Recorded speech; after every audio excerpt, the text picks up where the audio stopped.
On page 172, we're talking about kings, humility, and Avah.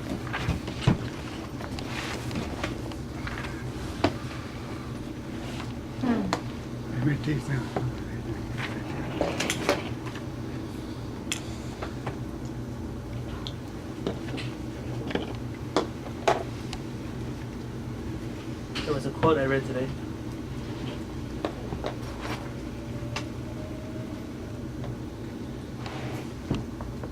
By a man named Mordechai Zev Feyerberg. Don't know anything more about him aside from this was the quote. He writes, "We are alien to our own race. We are Semites among the Aryans, sons of Shem among the sons of Yafet, a Palestinian tribe from Asia in European lands. Wow. And you, my brethren, as you now go eastward, you must always remember that you are Orientals by birth." What? Which is now considered a They're racist charge. Now this is like back in the 1920s, who knows when he said this, but I think very often when we read books like Rabbi Yonatan Halevy, we forget to read them in the context of where they were written. And we kind of read them in where we're sitting right now, in the United States, and they're very much a Western influence, like it or not. And some things seem foreign to us. But just because they're foreign, always the question is who has to match up to who. And we've been doing too much matching up to the people around us instead of matching up to who we're supposed to be. Let's read together. ולכן הייתה חובתו של מלך ישראל, was the obligation of the king of Israel, להיות כנוע בתפילתו יותר ממידת שאר בני אדם, to be more submissive in prayer than everyone else. So you think the king should have a little more respect, a little more dignity, but the exact opposite. כפי מה שמחייבת ההלכה, the way halakha demands from him. The reason the king has to be more submissive to Hashem, כדי שיהיה כנוע לפניו יתעלה, וילמדו שאר בני אדם להיכנע לפניו יתעלה. In order to educate him to be humble, and to educate the masses in how to be humble to Hashem. Now when we say submission in tefillah, what are we talking about? How do you show submission in tefillah? Bowing down. You want to detect arrogance? Watch during Aleinu L'Shabech. Watch. The people have a hard time bowing down to Hashem. So, Give a nod of the head. he's your friend you met at a restaurant. What's this? Kadosh Baruch Hu, v'anachnu korim, we bow down, mitachlim modim. Bow! What are you afraid of? Bow down your back. More than your back. Halevy and me, we could bow down on the floor. Why do we bow down on the floor? Why don't we? Yeah. Because we don't want to imitate the Muslims. No, it has something to Them do. Muslims are imitating us. Yeah, it has something to do with like we're not that low, like we're not enslaved or something like that. Or But traditional Judaism demands that we bow on the floor. But Rabbeinu Avram tried to bring it back in Egypt. What are you now? Succeeded. What are we doing now? We can do it. Some do it like just on Yom Kippur or something. Yeah. They say, yeah, you should do that. But Why when not you do every that day? Rosh Hashanah. Or once at least. Why don't we do it here every day? Because Because you have too many stupid Jews. Oh. This is the answer. It's the answer to the question. Don't edit it out. I'm saying it again. I wasn't planning on it. Somebody once came to Rabbi Katzin and asked him about a certain halakha, why people do it this way. And he said, we have too many stupid Jews who believe in a stupid God. And because people believe in a stupid God, they believe in a stupid Torah with stupid mitzvot. And they are just overall well-rounded, stupid people. at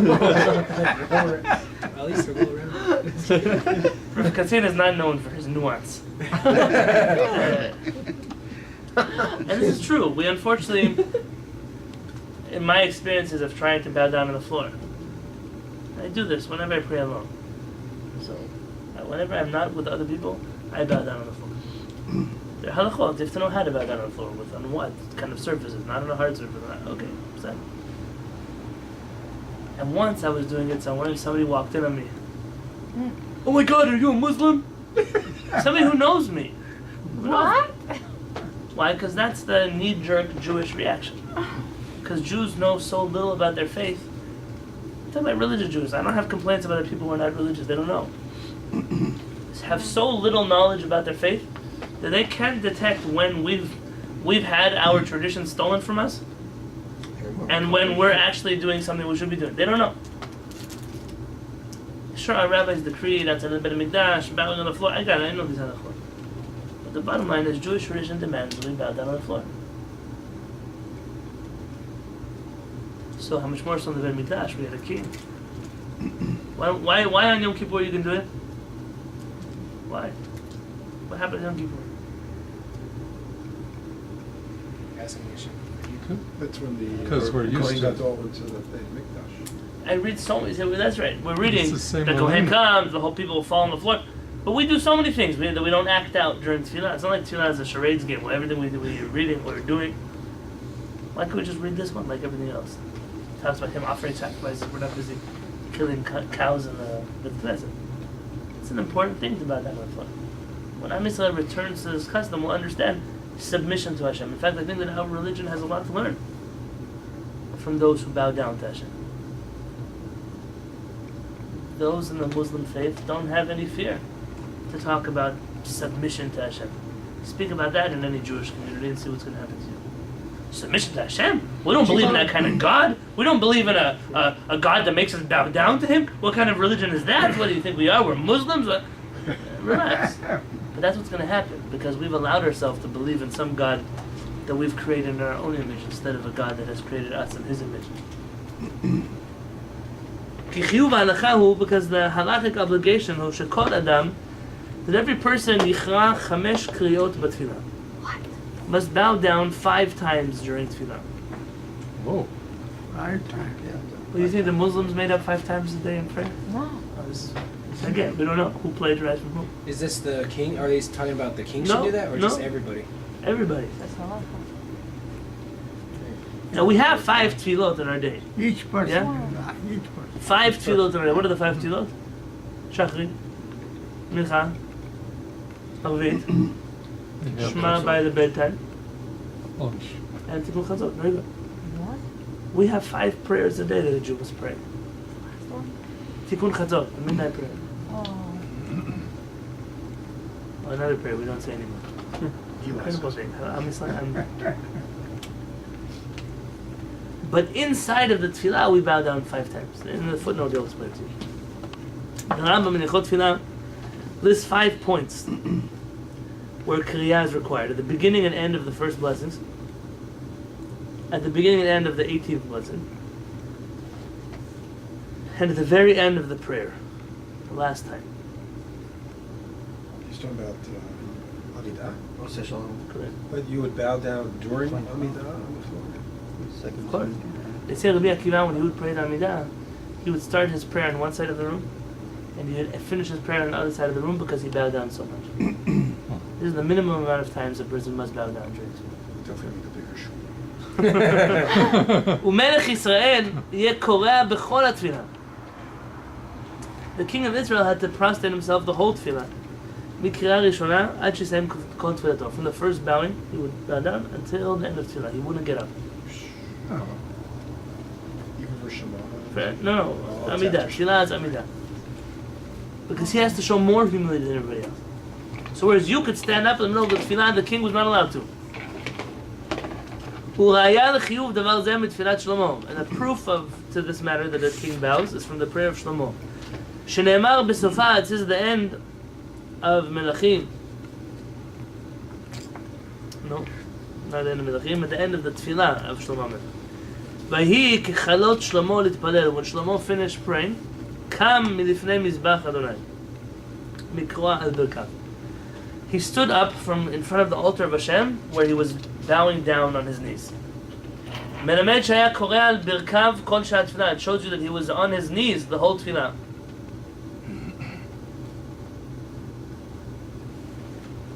In terms of Kedusha, where would a king of Melech be compared to like a Kohen Gadol or or even just a priest to serve the temple in terms of his What do you connection and his, how much purity he has to have tahara, how much. It's one of the three crowns: the crown of kingdom, the crown of Torah, the crown of Kehillat. Those are three crowns that were given to the world. But they're different. Right? It's a different job. Like Kedusha. He's not a kohen. He's not a priest. It's not his job. But he is a spiritual role model for the people, or he should be. Unfortunately, that wasn't always the case. But Was a Kohen he the should be. ever king? No, couldn't. They were. The Maccabees took over the kingdom, but that was a sin on their head. They weren't allowed to do that.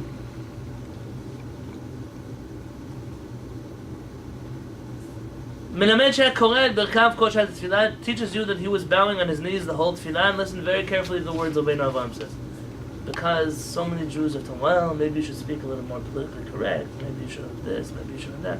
Again, like I told you, we're from the Middle East. That's where we're from. Listen to the way Rabbeinu Avraham talks about big tzaddikim. ולא כמו שעשו הטועים מראשי האומה האחרונים. And not like the mistaken people, the leaders of this last generations have done. שהתגאו בתפילתם ובעבודתם. They have become arrogant. They've tried to show their superiority during prayer and worship. כמו שהערנו על טעותם במנהגם זה בקצת פרקים מחלק ב' וחלק א' בספר הזה. We've commented on their mistaken habits in the first two parts of this work. We don't have those first two parts of this work. And those who refuse to bow, they refuse to be humble. They're the same thing.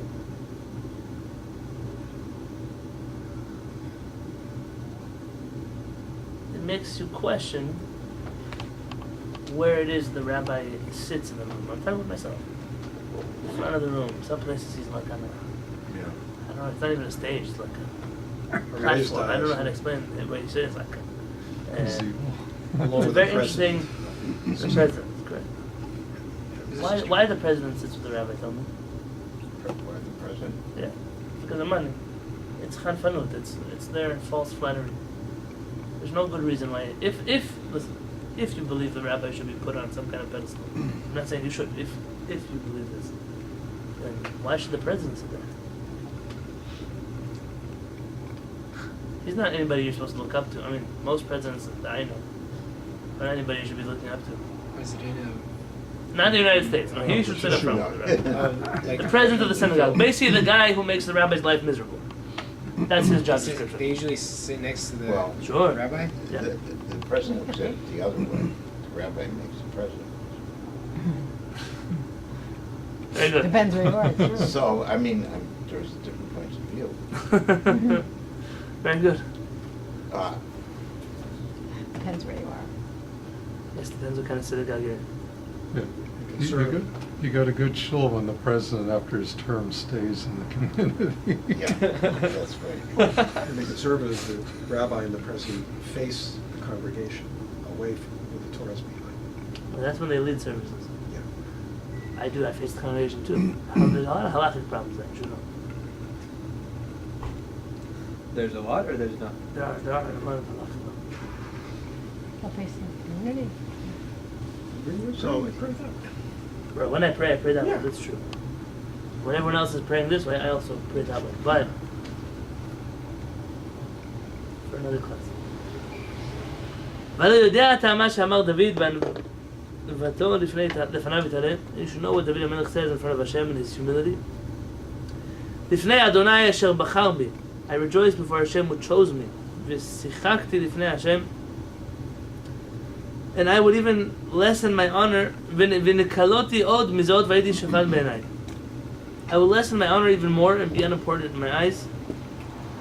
Remember when the ark is coming back to Yerushalayim and his wife chastises him for dancing too much, and he says, I will do it even more. I don't have any ego in front of Hashem. But I'm serving Hashem. I don't care what you think about it. A king is supposed to lead services in this manner.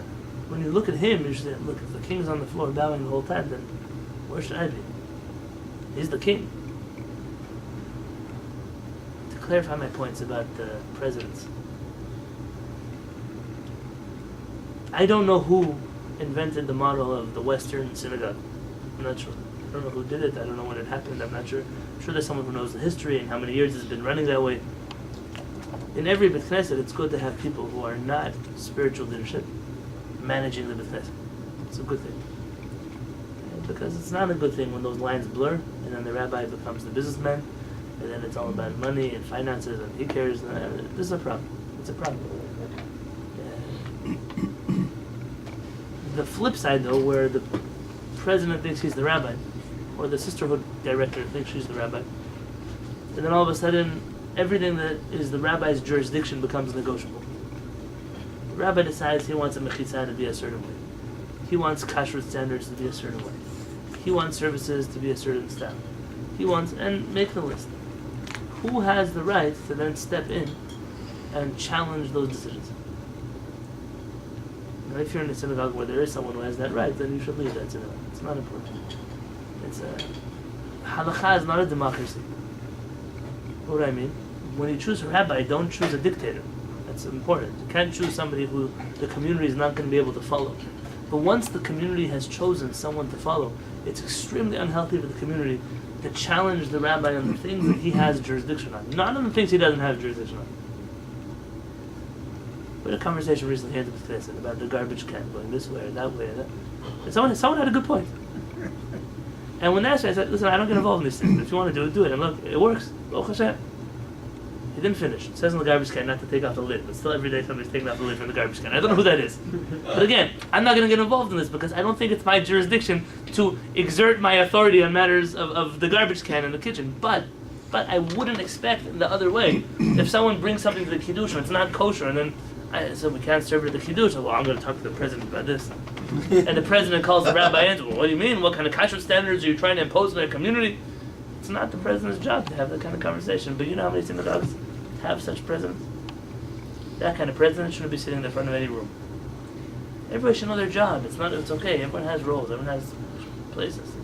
I meant to the shevach. I meant to praise about the garbage can. You sometimes see rabbis that get involved in all kinds of things they don't need to get involved in. What are you getting involved? They don't like the flowers that someone brought in. This color, they want. I once made an event. I was working for a rabbinic team, and we were gathering rabbis from across the globe. And basically, I was brought on board, so the rabbi who was running this convention wouldn't have to worry about the details of the convention. It was a big rabbinic assembly, and they hired me to manage literally the details: caterer, the tablecloths, the rental, whatever it was. We come to the event. We've been planning for this thing for like 6 months, flying in rabbis from the United States, from Canada, from Europe, from wherever else. We come to the event, and the head rabbi who's supposed to be speaking at the event comes in, mortified. He's mortified. He's can't hold it in. Pulls me aside. Why did you get chocolate chip cookies? What? I said, what? I said, I think that we should have brownies on the table, not chocolate chip cookies. You don't understand. I'm looking at this person. He has a committee. Hundreds of rabbis are coming now to listen. And what's concerning him are the chocolate chip cookies. I ended up resigning later from that job. It would have taken me far in the rabbinic world. But it wasn't. I realized the reason why this organization hadn't gone so far is because the rabbi who was supposed to be leading it was so concerned about the cookies and not concerned about the content that he was. I mean, he has his job. His job is I couldn't do what he was doing, so he shouldn't be doing what I was. I mean, once you hire a person, and this happens to me a few times. Sometimes you hire a person to do a job, and you have input as to how a person should do a job. But once you hire that person and you do their job, you approve of their job. Your job is now to step back and let them do what it is they're supposed to do. The worst bosses in the world are the ones who micromanage. And then they blame you for everything that goes wrong, even when it's their fault, because you couldn't do anything without them in the first place. But if you think that you bring on a business advisor to help you guide your business, if you were so great at business, you wouldn't need a business advisor. But clearly, if the business advisor comes in and tells you, listen, you have to shape up X, Y, and Z, and then you start screaming at them, who are you to tell me that I should do? I don't know, you hired him to do that job, no? So why on earth would you... That's the way the world works. So, anava. Anava means, what do we say? There are 48 ways to acquire the Torah. One of those ways, hamakir et mekomo, to know my place. Everyone has a place. Everyone has a job description. Everyone, everything, everybody. And in general, the purpose of life is not to resign yourself to your fate, but to discover what is your destiny. It's a different thing. It's not the same. It's not a resignment of anything, but I'm really good at X, Y, and Z. I'm really good at A, B, C. And the other person isn't, so my job is to get involved in those areas. Sometimes I have guests over. I once had a whole beautiful table of guests. Every one of them were people around my age, with children around my children's age. We all had one child at the time. And I found myself right after Kiddush, sitting alone at the table with my wife. A lot of empty high chairs and empty chairs. Everybody was gone. They had to change a diaper, and the other couple had to nurse their baby, and the other couple had to put the baby to sleep. And every one of them needed both of the couples. So the husbands and the wives got up to change the diaper. The husband and the wife got up to nurse the baby. I don't know what he's doing there when she's nursing the baby. The husband and the wife got up, and I was left alone with my wife. We need to nurse. Well, who's we?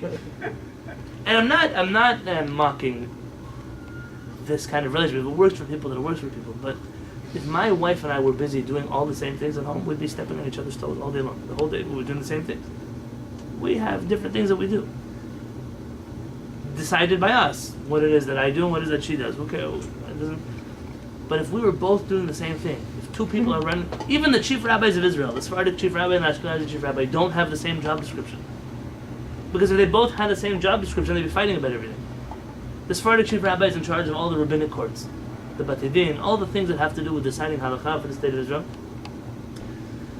The Ashkenazi chief rabbi is in charge of the whole kashrut industry in Israel, the kashrut certification, and with all the government affairs. So showing up at the inauguration of this one, showing up when the Pope comes, showing up when all kinds of things that happen like that.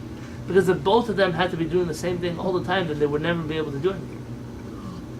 In any healthy place, you have to know what your job is. The king has to know what his job is. My job is to inspire other people into humility, into submission, to being close to HaKadosh Baruch Hu. Their job is to pray and do whatever they do, but we each have a job description. So Hashem, we understand. We know our places. We'll get much further. And there are limitations to humility. And we're going to talk about that next week with Hashem, because I think, like I mentioned at the beginning, when you talk so much about humility, but not about where you draw the line about humility, then you lead to a very unhealthy humility. So the next week with Hashem, we're going to talk about the limitations of humility, because every good character trait has its limitations, and humility is not an exception. So Barry, what do they call the rabbi who's responsible for the garbage can? The rubbish Rebbe. The what? The rubbish Rebbe? Should I leave that on the video? Wait, that's